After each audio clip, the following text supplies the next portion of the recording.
የተከበሩ አቶ ተመስገን ጥሩነህ የኢትዮጵያ ፌዴራላዊ ዲሞክራሲያዊ ሪፐብሊክ ምክትል ጠቅላይ ሚኒስትር እና የፓርቲያችን ምክትል ፕሬዝዳንት እንደዚሁም የባህር ዳር ከተማ የተወካዮች ምክር ቤት እጩ ክቡር አቶ ይርጋ ሲሳይ የአማራ ክልል ብልጽግና ቅርንጫፍ ጽሕፈት ቤት ኃላፊ፣ ክቡር ዶክተር ድረስ ሳህሉ የአማራ ክልል የገጠር ክላስተር አስተባባሪና የብልጽግና ምክር ቤት አባል፣ ክብርት ዶክተር ሙሉነሽ ደሴ የአማራ ብሔራዊ ክልላዊ መንግስት በምክትል ርዕሰ መስተዳድር ማዕረግ የማህበራዊ ክላስተር አስተባባሪና የብልጽግና ስራ አስፈጻሚ ኮሚቴ አባል፣ ክቡር ጎሹ እንዳላማው የውቢቷ ባህር ዳር ከተማችን ከንቲባ፣ የተከበራችሁ የልዩ ልዩ የክልል ተቋማትና የከተማ አስተዳደር አመራሮች፣ ክብርት ወይዘሮ ሰላማዊት አለማየሁ የባህር ዳር ከተማ የብልጽግና ፓርቲ እጩ፣ የባህር ዳር ከተማ የፓርቲያችን የብልጽግና እጩ ተወካዮች፣ ክቡራን የሃይማኖት አባቶች እና የሀገር ሽማግሌዎች፣ ክቡራን ነጋዴዎች፣ ክቡራን የመንግስት ሰራተኞች፣ መምህራን፣ ወጣቶች፣ ሴቶች፣ አርሶ አደሮችና በአጠቃላይ የባህር ዳር ከተማ ነዋሪዎች ክቡራንና ክቡራን፣ በመጀመሪያ ደረጃ ሰባተኛው ሀገር አቀፍና ክልላዊ ምርጫ መሰረት ተደርጎ ኢትዮጵያ ወደ ተምሳሌት ሀገር በሚል መሪ ቃል እየተከናወነ ላለው የፓርቲያችን የምርጫ ሂደትና ብልጽግና በጠራው ህዝባዊ ድጋፍ ሰልፍ ላይ አንድነታችሁና ድጋፋችሁን ለማሰማት እንዲህ ባማረና በደመቀ ሁኔታ በመገኘታችሁ በብልጽግና ፓርቲና በራሴ ስም ከፍ ያለ ምስጋና ለማቅረብ እወዳለሁ። እንኳን በዚህ ታላቅና ታሪካዊ መድረክ በሰላም መጣችሁ ለማለት እፈልጋለሁ። ዛሬ በዚህ ታላቅ ስታዲየም የተገኘው የሰው ኃይል፣ የታየው ውበትና የተሰማው የህዝብ ድምፅ አንድ እውነታን በመግለጽ ያበስራል።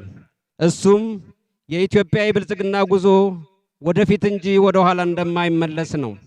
ዛሬ እዚህ የተሰበሰብነው የአንድ ፓርቲ አባላት ብቻ አይደለንም። ዛሬ እዚህ የተገኘነው መላ የክልላችን ህዝብ ኢትዮጵያን መስለን ወይም ሆነን ነው። እናንተ በጸሎትና በምክር ሀገር የምታንጹ የሰላም የፍቅርና የሰላም ወዳድ የሆናችሁ የሃይማኖት አባቶችና የሀገር ሽማግሌዎች፣ እናንተ ሀገርን በልብና በጥበብ የምትገነቡ ነጋዴዎችና ባለሀብቶች፣ እናንተ ሀገርን ለማጽናትና ሰላምን ለማስፈን ዋጋ የምትከፍሉ የጸጥታ ኃይሎች፣ እናንተ የነገዋን ሀገር በእውቀትና በስነ ምግባር የምታንጹ መምህራን፣ እናንተ ዕለት በዕለት የሀገሪቱን ስራ የምታከናውኑ የመንግስትና የግል ተቋማት ሰራተኞች፣ በምርትና ለሀገር የምታቀርቡ በትጋት የምትሰሩ አርሶ አደሮች፣ የለውጡ ግንባር ቀደም አንቀሳቃሽ የሆናችሁ የከተማችን ወጣቶች፣ በምዝገባ ሂደትም ከአመራራችን ጎን በመሆናችሁ ላቅ ያለ ሚና የነበራችሁ የነገዋ የሀገር ተረካቢ ወጣቶች እንቁዎች፣ የሀገር ምሰሶ የፍቅርና የጽናት ተምሳሌት የሆናችሁ እናቶችና ሴቶች ሁላችሁም እንኳን አብራችሁ ቆማችሁ ሁላችንም በእውነተኛ ኢትዮጵያ ገጽታዎች ናችሁ። እንኳን በሰላም ተገናኘን ለማለት እፈልጋለሁ። ክቡር ምክትል ጠቅላይ ሚኒስትር፣ ክቡራንና ክቡራን፣ ፓርቲያችን ብልጽግና ድህነትን ታሪክ ለማድረግ በትጋት እየሰራ ይገኛል። ብልጽግና ማለት ለእያንዳንዱ ዜጋ እኩልነትን፣ ፍትህንና የኢኮኖሚ ተጠቃሚነትን የሚያረጋግጥበት ሀገር መገንባት ማለት ነው። ይህን ታላቅ ግብ ደግሞ ማሳካት የሚቻለው በአንድነት ስንቆም ብቻ ነው። ሴራና መከፋፈል ክልላችንን ያፈርሳል እንጂ አይገነባም። ይህን በተግባር እያየነው ያለነው ሀቅ ድርጊት ነው። እኛ ዛሬ እዚህ የተሰበሰብነው ሀገርን ለመገንባት እንጂ ለመለያየት አይደለም፣ ይበልጥ ለመቀራረብ ነው። የአማራ ክልል ህዝብ እንደዚህ የሚያምርብን አንድ ሆነን ልማትን ስናለማ፣ የህዝባችንን ኑሮ ስናሻሽል፣ ሀገርን ስንገነባ የጥንካሬ ምንጫችን አንድነታችንና ህብራዊ ብሔራዊ አንድነታችን መሆኑን ከልብ ማመን ያስፈልገናል። ከዚህ ከፊት ለፊታችን ትልቅ ሀገራዊ ኃላፊነት ይጠበቅብናል። መጪው ጊዜ የዲሞክራሲ ተሳትፏችን በተግባር የምናሳይበት የወደፊት ዕጣ ፈንታችንን በነፃነት የምንወስንበት ወሳኝ ምዕራፍ ላይ እንገኛለን። ክቡራንና ክቡራት፣ በዲሞክራሲ ስርዓት ግንባታ ውስጥ ምርጫ እንደ ጀርባ አጥንት የሚቆጠር ዋነኛ የዲሞክራሲ ምሰሶ ነው። ምርጫና ዲሞክራሲ የማይነጣጠሉ መንትያ ሀሳቢዎች እንደሆኑም ሁላችንም እናውቃለን። ምርጫችንን በስኬታማነት ማካሄድ ደግሞ የፖለቲካ ስልጣንን ሽግግርን በሰላማዊ መንገድ ከማድረጉም በላይ መንግስትና ከህዝብ ውክልና ስልጣንን እንደሚያገኝ የሰላም የልማትና የመልካም አስተዳደር ውጥኖችን በልበ ሙሉነት እንድናስፈጽም ያስችለናል። በሌላ መንገድ ስልጣን የመንግስት ስልጣን የፖለቲካ ስልጣን ከጦርነት እንደማይገኝ በግልጽ የምናሳይበት መድረክ ነው። በዚህ ረገድ በባለፈው 6ኛ ሀገራዊ የተሳካ ምርጫ ባገኘነው ቅቡልነት ለህዝብ ቃል የገባናቸውን ዘርፈ ብዙ እቅዶችን ከግብ ለማድረስ እስካሁን የተለያዩ ስራዎች ስንሰራ ቆይተናል። በውጤቱም የኢትዮጵያን ማንሰራራት የብልጽግና ሀሳብ ማሳካት እንደሚቻል የተግባር ማረጋገጫ ለፓርቲያችን ለመላ ህዝባችን በገሃድ አሳይተናል። ይሄ ባህር ዳራችን በዋነኛነት ማሳያ ቦታ ሆኖ መግለጽ ይቻላል። በሂደቱም የብልጽግና ፓርቲ ማኒፌስቶ በወረቀት ላይ የተቀመጠ ምኞት እንዳልሆነ በተፈጸሙት ዘርፈ ብዙ አኩሪ ተግባራት ማረጋገጥ ይችለናል። ማኒፌስቶአችንን በተግባር ምድር ላይ እየተተረጎመ ያለ የህዝብ ቃል ኪዳን ነው። የኛ ፓርቲ ብልጽግና ይዞት የተነሳው የአንድነት የሉዓላዊነትንና የእድገትን ሁለንተናዊ የሆነ ብልጽግናን ማዕቀፍ ነው። ክቡር ምክትል ጠቅላይ ሚኒስትር፣ ክቡራን በዚህ መድረክ የታደማችሁ ታዳሚዎች፣ ፓርቲያችን ብልጽግና የህዝብን የዕለት ተዕለት ኑሮ ሊያሻሽሉ የሚችሉ ክልላዊ እድገትን የሚያረጋግጡ ሀገራዊ ብልጽግናን የሚያሳዩ ኢትዮጵያን ወደ ተምሳሌት ሀገርነት የሚያደርሱ አጓጊና አስገራሚ የእድገት የሰላምና የልማት ማኒፌስቶን አካቶ ይዞ ቀርቧል። ሁሉንም በዝርዝር ባይቻል እንኳን ዋና ዋና ጉዳዮችን አመላክቶ ማለፍ ለህዝባችን ታላቅ መልእክት ስለሆነ እንደሚከተለው መግለጽ እወዳለሁ። በመጀመሪያ ፓርቲያችን በሀገራችን ሰላምን ለማስፈን ጠንክሮ ይሰራል። ፓርቲያችን ብልጽግና ሰላም ከሌለ ልማት የለም ብሎ በጽናት ያምናል። ሰላም ከሌለ ንግድና የሥራ እንቅስቃሴ አይኖርም ብሎ ያስባል። ገብቷቸውም ይሁን ሳይገባቸው ሰላማችንን የሚያውኩ አካላት በሙሉ የሰላም አየር እንዲመርጡ ትናንትም ዛሬም ነገም ጥሪያችንን እናቀርባለን። ከሰላም እጦት መጠፋፋት፣ መፈራረስ፣ መውደም እንጂ ምንም ትርፍ እንደሌለው ከኛ በላይ ማንም ሊያስረዳ የሚችል አካል አለ ብለን አናምንም። እየገነባት ያለች ሀገር ኢትዮጵያ የህግ የበላይነት የሰፈነባት ተቋማት ለግለሰብ ሳይሆን ለህዝብና ለሀገር የቆሙባት ዲሞክራሲያዊ ሀገር ናት። መጪው ሀገራዊ ምርጫ እያንዳንዱ ዜጋ የዜግነት ኃላፊነቱን የሚወጣበት የዲሞክራሲያዊ ስርዓት ማረጋገጫችን ነው። የሃይማኖት አባቶች፣ የሀገር ሽማግሌዎች፣ ምሁራን፣ ነጋዴዎች፣ አርሶ አደሮች፣ ሴቶችና ወጣቶች የዚህ ሰላቂ ሰላምና ብሔራዊ ትስስራችን ዋና ዋስትናችን ናችሁ። ከፓርቲያችን ጎንም ልትቆሙ ይገባል ብለን እናምናለን። ሌላው ሁለንተናዊና አካታች የኢኮኖሚ እድገት መገንባት ነው። ኢኮኖሚያዊ እድገት ለሁለንተናዊ ጉዟችን መሰረት ነው። በፓርቲያችን ብልጽግና ኢኮኖሚ ትርጉሙ ጥቂቶች የሚበለጽጉበት ሳይሆን እያንዳንዱ ዜጋ የሀገሩን ሀብት እኩል ተጠቃሚ የሚሆንበት ስልትን መፍጠር ያስፈልጋል። አምራች ኃይሉ የንግድ ማህበረሰብና ባለሀብቶች በማኒፌስቶአችን ያስቀመጥነውን ለግሉ ዘርፍ ከፍቷል ብለን እናምናለን። ግብርናችንን በማዘመን የኢንዱስትሪ እድገትን ዘርፉን በማስፋፋት የውጭ ምንዛሬ ግኝታችንን የምናሳድግበት፣ የውጭ ምርቶችን በሀገር ውስጥ የምንተካበት፣ የኑሮ ውድነትን የምናቃልልበት፣ የክልላችን ችግር የሆነውን የሥራ ዕድል የምንፈጥርበት፣ በአጠቃላይ የኢኮኖሚ ልማትን ለማረጋገጥ ቆርጠን የተነሳን መሆኑንም ማረጋገጥ እፈልጋለሁ። በመሆኑም የመንግስት ሰራተኞች፣ በግል ዘርፍ የተሰማራችሁ አካላት፣ ምሁራን፣ አርሶ አደሮች፣ ወጣቶች በአጠቃላይ የኢኮኖሚ ዕውቀት ሽግግር መሐንዲሶች ናችሁና ከፓርቲያችን ብልጽግና ጎን እንድትሰለፉ በዚህ አጋጣሚ ጥሬን ማስተላለፍ እፈልጋለሁ። በማህበራዊ ጉዳይ ዘርፍ ማህበራዊና ፍትህ ለዜጎችና ደህንነት የሚያረጋግጥ ስራ መስራት እንዳለብን አልመን እየሰራን እንገኛለን።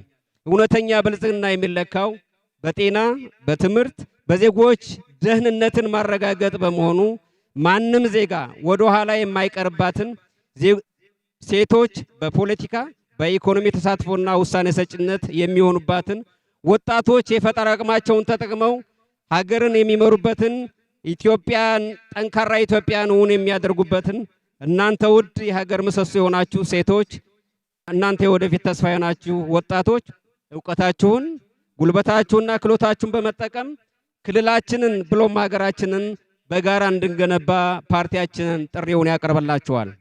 በሌላ መንገድ ብልጽግና ፓርቲ በአጠቃላይ እንደ ሀገር ብሔራዊ ጥቅሞቻችን ላይ ያነጣጠረ ጽኑ ስራ እየሰራ ይገኛል። ክቡራንና ክቡራት ወገኖቼ የአንድ ክልል እድገት የህዝባችን ብልጽግና ሙሉ ሊሆን የሚችለው የሀገራችንን ብሔራዊ ጥቅም ሲከበርና ዘላቂነቱ ሲረጋገጥ ነው። ዛሬ በእናንተ ፊት ቆመን ስለ ልማት ስናወራ የኢትዮጵያ የወደፊት ትውልድ ዕጣ ፈንታ ስለሚወስኑ ታላላቅ ብሔራዊ ጥቅሞችና ጉዳዮች ላይ መነጋገር አለብን ብለን እናምናለን። እንደምታውቁት ከኢትዮጵያ ወደ ሌሎች ሀገራት የሚፈሱ ከ12 በላይ የዓለም አቀፍ ተሻጋሪ ወንዞች አሉን። እነዚህን ወንዞች የማልማት መብት ለማረጋገጥ ብልጽግና ከመቼውም ጊዜ በላይ ተግቶ እየሰራ ይገኛል። ለዚህ ዋና ማሳያችን በአባይ ተፋሰስ ላይ የሚሰሩ የህዳሴ ግድብን ጨምሮ አንድ ሁነኛ ማረጋገጫ ነው። ከዚህ አኳያ በተለይም ደግሞ የባህር በር ባለቤትን ጥያቄን የቅንጦት ወይም የፖለቲካ ፍላጎት ሳይሆን የህዝባችን የህልውና የኢኮኖሚ ነፃነትና ታሪካዊ ጥያቄያችን ነው ብለን እናምናለን። ይሄ ጥያቄ የዛሬው ትውልድ የብልጽግና ጥያቄ ብቻ ሳይሆን የነገ ልጆቻችን ከሌላው ዓለም ጋር እኩል ተወዳዳሪ ሆነው እንዲቆም የሚያደርግ ፍትሃዊ ጥያቄያችን ነው። ተከበራችሁ ታዳሚዎች፣ ክቡራንና ክቡራት፣ መንግስታችን ይሄን የባህር በር እና የወደብ ጥያቄ በሰላማዊ መንገድ በጋራ የመልማትና በዲፕሎማሲያዊ መርህ ላይ ተመስርቶ ምላሽ እንዲያገኝ ሌት ተቀን እየሰራ ይገኛል። ነገር ግን ይህን የመንግስት ትልቅ አጀንዳ ብቻ ሳይሆን ሌሎቻችንም እንደ ህዝብ በጋራ የምንወገትበት የጉዳዩ ባለቤት ዋናው ባለቤት ሆነን መቆም ያለብን እኛ ኢትዮጵያን ህዝብ ብለን እናምናለን። ታሪክ እንደሚነግረን ኢትዮጵያውያን በብሔራዊ ጥቅሞቻቸውና በሉዓላዊነታቸው ጉዳይ ላይ መቼም ቢሆን ተከፋፍለን ተደራድረን አናቅም። ስለሆነም በዚህ ታላቅ ትዕይንት ህዝብ ላይ የተገኛችሁና በየቤታችሁ ያላችሁ የክልላችን ህዝቦች በሙሉ የፓርቲያችን ቁልፍ አጀንዳ የሆነውን የባህር በር ጥያቄ ጉዳይ ለማስመለስ በመናደርገው ጥረት ከጎናችን እንድትቆሙ በዚህ አጋጣሚ ጥሪያችንን እናቀርባለን። ይህን ታሪካዊና ትውልድ ተሻጋሪ ጥያቄ በድል ለመወጣት ከመንግስት ጀርባ ጠንካራ የህዝብ ግንብ መሆን ይገባናል። አንድነታችንን እንድንጠብቅ በውስጣችን የሚነሱ ማናቸውንም ልዩነቶች በሰለጠነ መንገድ ለመፍታት ከመቼውም ጊዜ በላይ ተግተን መስራት ይኖርብናል። ካልሆነ ብሔራዊ ጥቅማችንን ለባዕዳን አስረክበን ቁጭ ማለት ምናልባትም ለቀጣዩ ትውልድ ጥቅሙና መብቶችን አስቻግሮ መስጠት ብቻ ሳይሆን ትናንት በዱር በገደል ነፃነታችንን ለማስከበር የለፉ የታገሉ አባቶቻችንን ቅድመ አያቶቻችንን ውጤት አሳልፈን ለመስጠት የምንገደድበት ሁኔታ ይፈጥራል። በሀገር ህልውናና በብሔራዊ ጥቅም ላይ በአንድ ድምፅ እንቁም። የህዝባችንን አንድነት የመንግስታችን ዓለም አቀፍ መድረክ ላይ የሚያደርገውን የዲፕሎማሲ ድርድርና ውይይት ትልቅ ጉልበትና የጥንካሬ ምርጭ መሆን ይኖርብናል። የባህር በራችንን የነፃነታችንና የኢኮኖሚ ሳምባ ነው። ሳምባችን እንዲመለስ ደግሞ መላው ህዝባችን በአንድ ልብ ሊተነፍስና ሊቆም ይገባል። በታሪካችን ሲወርድ ሲዋረድ የመጣውን ይህን የትውልድ ጥያቄ ዛሬ በጀመርን የብልጽግና ጉዞ ውስጥ በሰላማዊና ፍትሃዊ መንገድ እንደምናደርገው አልጠራጠርም። ክቡር ምክትል ጠቅላይ ሚኒስትር፣ ክቡራንና ክቡራን፣ በዚህ የባህር ዳር ዓለም አቀፍ ስታዲየም ሆኜ መልእክቴን የማስተላልፈው በስታዲየሙ ለታደመው ህዝብ ብቻ ሳይሆን ለመላው የክልላችን ህዝብ እንደሆነ ይታወቅልኝ። በመሆኑም ዛሬ በማኒፌስቶአችን በተግባር ይበልጥ እንዲተረጎም የጥቂቶች አመራሮች ወይም የፓርቲያችን አባላት ጥረት ብቻ በቂ አይደለም። የሁላችንም እጅ ለእጅ መያያዝ የሁላችንም የጋራ ጽናትን ይጠይቃል።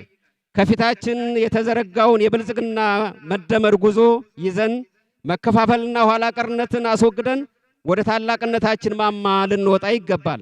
ህብረ ብሔራዊነታችንን የሰላማችንን መሰረት የሆነውን ትጋታችንን የብልጽግና ዋስትናችንን የጀመርነውን የብልጽግና ጉዞ በህዝባችን ጽናትና ፈጣሪ ረዳትነት በድል ይጠናቀቃል። ጥሪያችን የተቀበላችሁ በሰልፉ የታደማችሁ የውቢቷ ባህር ዳር ከተማና አካባቢዋ ነዋሪዎች በሙሉ ምስጋናዬን በድጋሜ ይድረሳችሁ። ግንቦት 24 ብልጽግናን በመምረጥ በስኬት ደግሞ እንደምንገናኝ ምንም ጥርጥር የለኝም። ምልክታችንም እንደምታውቁት የስንዴ ነዶ ነው። የኢትዮጵያ ብልጽግና በተግባር ይረጋገጣል። ፈጣሪ ኢትዮጵያና ህዝቦቿን ይባርክ። ኢትዮጵያ ወደ ተምሳሌት ሀገር በድጋሜ ከፍ ያለ ምስጋና ለማቅረብ ፈልጋለሁ። በጣም አመሰግናለሁ።